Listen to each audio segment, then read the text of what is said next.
Rey fights a trash monster, plus we have Byler Valance going against Darth Vader. We also have Tarkin and his pet project, and finally we get to learn more about what's going on Tatho, all this week on Star Wars Weekly.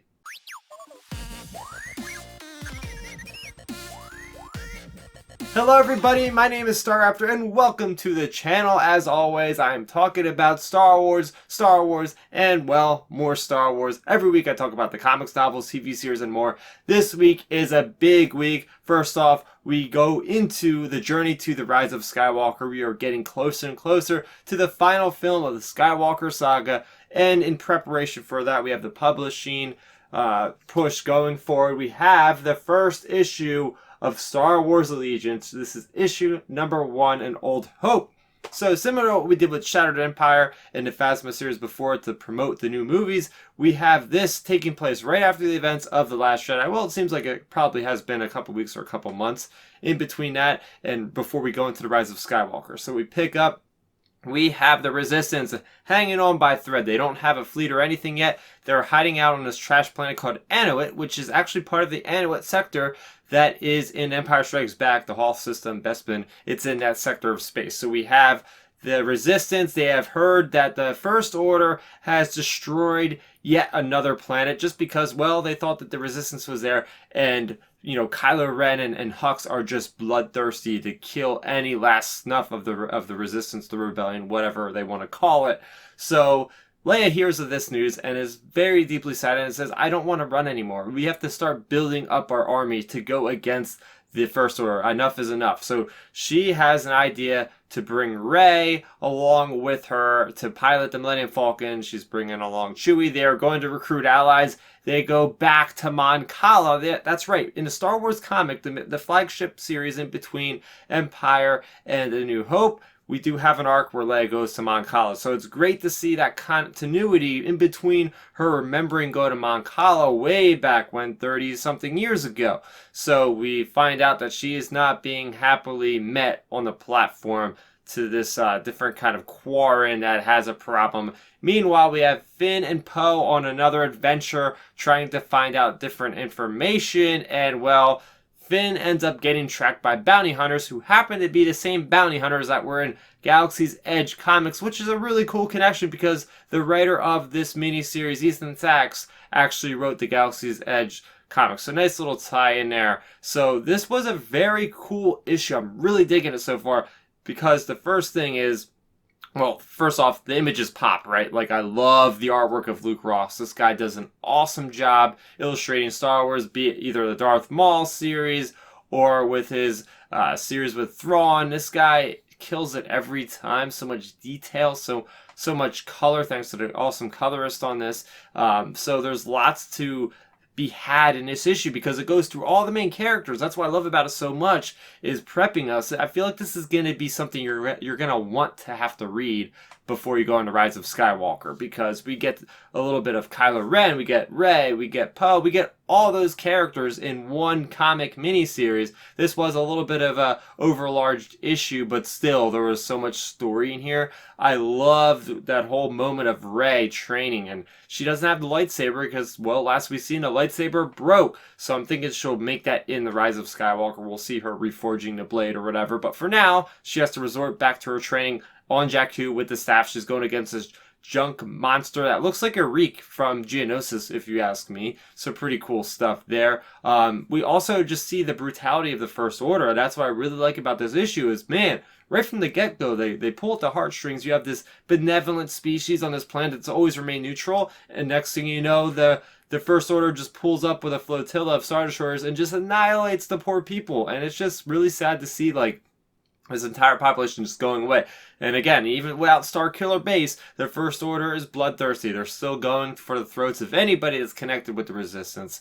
Another thing I thought was really cool was, again, seeing like this reaction to Leia and Akbar. You know, a lot of people in the community are not happy with the whole Holdo maneuver, not actually having Akbar. But at least we're getting the acknowledgement that Leia really has a deeper connection with Akbar. And face it, I mean, she hasn't had time to react to death, death of certain people in The Last Jedi because she's on the run. So now that, time has passed, she's going to the home planet of Akbar and actually feeling that. And another cool thing I've seen in here, which is something that was brought up in another story in the canon, is about the hundreds years of darkness. That was mentioned that happened before the Empire. So what is that? They keep teasing that. Are we going to see that? Is that something with the Old Republic?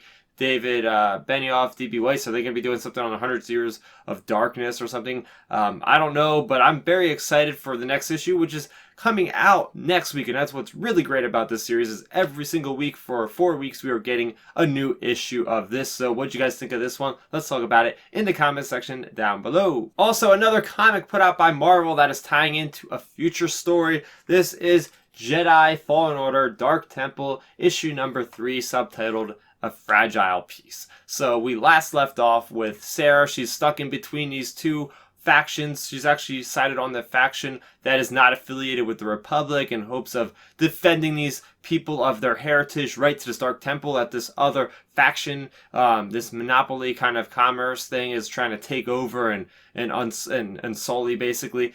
So she is leading the charge going against these droids. She's not having any harm done to the actual people of this corporation, which is very Jedi-like of her. So this whole issue was great because it was a lot of action, all throughout this issue of her just defending the people as a Jedi would, right? They are defenders of the peace.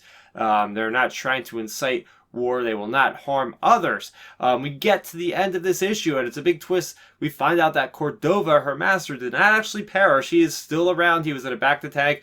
This whole mix-up of a story where, the Phylari people that the Jedi Sarah is supporting apparently attacked the convoy she was on. So it's this whole big misdirection. We don't know which side of this war is really the right side, and we think that a lot of this turmoil is actually stemming from what's happening in this Dark Temple, and that's where this issue leaves off as we are going to get into this next issue, getting inside the Dark Temple. So first things I want to know is, first off, we have a little bit of the second sister, and I will say I'm pretty disappointed with where this whole story is going. I feel like the second sister is just not getting enough time to shine. She's being very robotic in her responses to just wiping out more and more aliens. So I would like to see more of that. And speaking of aliens that she is wiping out, we got a Gagoran. These are the big white guys that were from the big white furry guys that kind of look like the Wampas from Rogue One. We see that there's one that's been living on this land. We see him again later before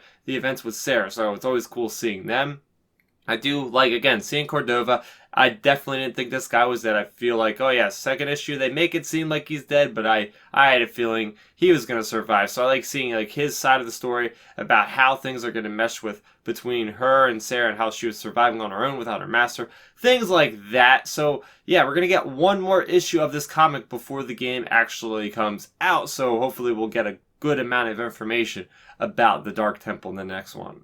Another one from Marvel, we have Target Vader issue number 4, and this one is all about the shot. That's the subtitle, and it's all action as most of this series has been so far. We have Vader, who has crashed down to this planet after they have used the drones. They have 15 minutes, the bounty hunters have 15 minutes to have their chance of killing Darth Vader. The only possible way of doing that is with this kind of gadget that Byler Valance has, where he has to get in melee contact with Vader to turn this thing on and basically fry out Darth Vader's circuits. So that is what they are trying to do. So this entire issue is about them trying to flank Vader using ranged weapons, trying to get him very close to be able to deal damage to him enough to distract him so Byler Valance can do that thing.